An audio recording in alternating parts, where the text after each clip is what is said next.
Global festival of journalism 2025 के पहले दिन का समापन एक भव्य म्यूजिकल परफॉर्मेंस के साथ हुआ।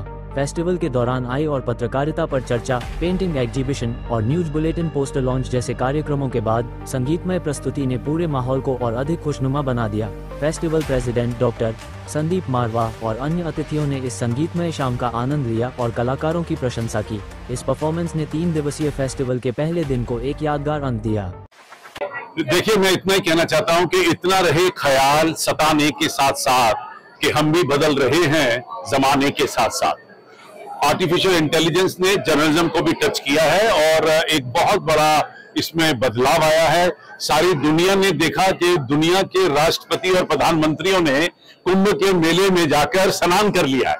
अब इसमें कुछ अच्छाई भी है, कुछ बुराई भी। तो जब भी कोई नई टेक्नोलॉजी आती है, नई डिस्कवरी या इन्वेंशन होती है, तो उसके दोनों पहलू देखे जाते हैं, कुछ बुराइयां और कुछ अच्छाइयां। तो हो सकता है कि इस वक्त क्योंकि आर्टिफिशियल इंटेलिजेंस ने जर्नलिज्म के ऊपर एक प्रभाव डाल दिया है, तो बहुत सारा क्रिटिसिज्म भी पैदा हुआ है। आज के इस सेमिनार का सबसे बड़ा तात्पर्य यही था कि आफ्टर ऑल आर्टिफिशियल इंटेलिजेंस को भी तो हम ही लोग ऑपरेट कर रहे हैं। तो इसका हमें क्या करना है कि मशीनों का इस्तेमाल करना है, मशीनों से इस्तेमाल नहीं होना है।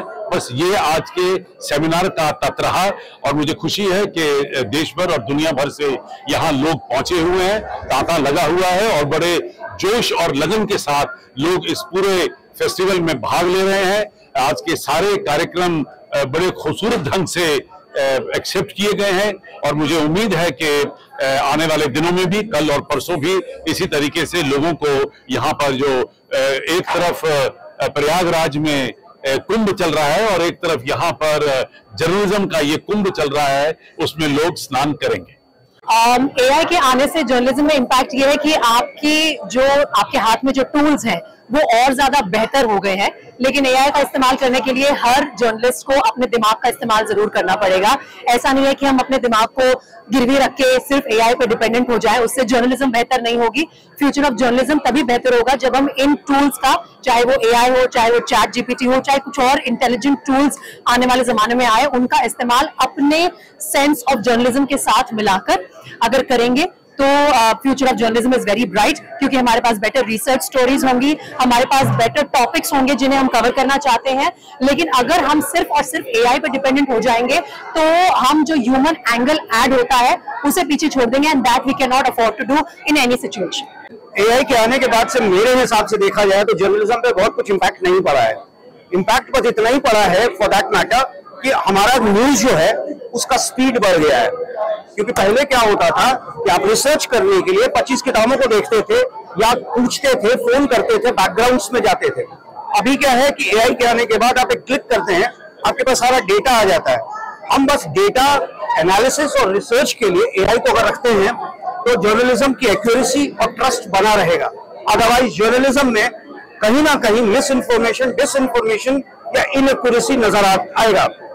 जी, मैंने अपने YouTube के बारे में बताया था कि मैं एक यूट्यूबर हूँ और मेरे को इस चीज में ज्यादा पता है। तो एआई के आने से हमारी बहुत चीजें मतलब जल्दी हो जाती हैं। स्क्रिप्टिंग की बात की जाए, स्क्रिप्टिंग हम जल्दी से एआई से मतलब एक रफ आइडिया मिल जाता है। ऐसा तो नहीं होता कि जो स्क्रिप्टिंग हो रही है वो एकदम प्रॉपर हो रही है, लेकिन हम थोड़ा चेंजेस कर देते हैं। फॉर एग्जाम्पल, हम कभी घूमने गए हैं किसी बर्फ वाले इलाके में और हमें कुछ ऐसी रील बनानी है कि यार एआई आप बताओ हम कैसा कुछ अलग सा कर सकते हैं कुछ, तो एआई एक एग्जाम्पल बन सकता है उस चीज के लिए। ये बढ़िया चीज है। और रही बात मेरे ही करियर में, मैं एक बात और कहना चाहता हूँ कि हम जो थंबनेल जनरेट करते हैं, हमारी पिक्चर से कभी कभी स्माइलिंग नहीं आती, तो एआई से हम वो अपनी जो स्माइल एकदम रियल लगती है। हमारा आर्टिफिशियल इंटेलिजेंस है लेकिन वो चीजें रियल लगती है। ये इसके बारे में तो बात करना ही मतलब वो है कि मतलब एक आधा घंटा लग जाएगा। इसकी एडवांटेज इतनी है। और मैं तो ये कहना चाहूंगा, एआई से देखो फोन के भी साइड इफेक्ट्स होते हैं और अच्छे फायदे भी होते हैं। तो ऐसे एआई के भी बहुत साइड इफेक्ट्स भी है और अच्छे फायदे भी हैं, लेकिन हमें अगर फ्यूचर में आगे चलना है तो एआई को थोड़ा हमने फोकस मतलब उसके पॉजिटिव देखने चाहिए। See, AI is good and bad in both senses, क्योंकि आपको प्रॉम्प्ट देना है। आप कोई भी ऐप यूज करते हो, अगर आप जर्नलिस्ट हो, मे बी आप कोई स्टोरी कर रहे हो, उसके लिए आपको कुछ इनपुट चाहिए, तो आप लोग सबसे पहले डालोगे कि हाँ ठीक है, से फॉर एन एग्जांपल आपको राम मंदिर के ऊपर एक स्टोरी करनी है, कब से शुरू हुआ, कैसे बन रहा है, सो आप वो प्रॉम्प्ट डालोगे, आपको डेटा मिल जाएगा। लेकिन उस डेटा को कैसे आप कोलेट करते हो, दैट इज योर टेक। आप सोचोगे कि आपको वो स्टोरी कैसे बनानी है, आप अभी से शुरू करके पीछे जाना चाहते हो या पीछे से स्टार्ट करोगे कि पहले कहाँ से स्टार्ट हुआ था, कहाँ से बाबरी मस्जिद वाला पूरा आप वैसे कवर करना चाहते हो।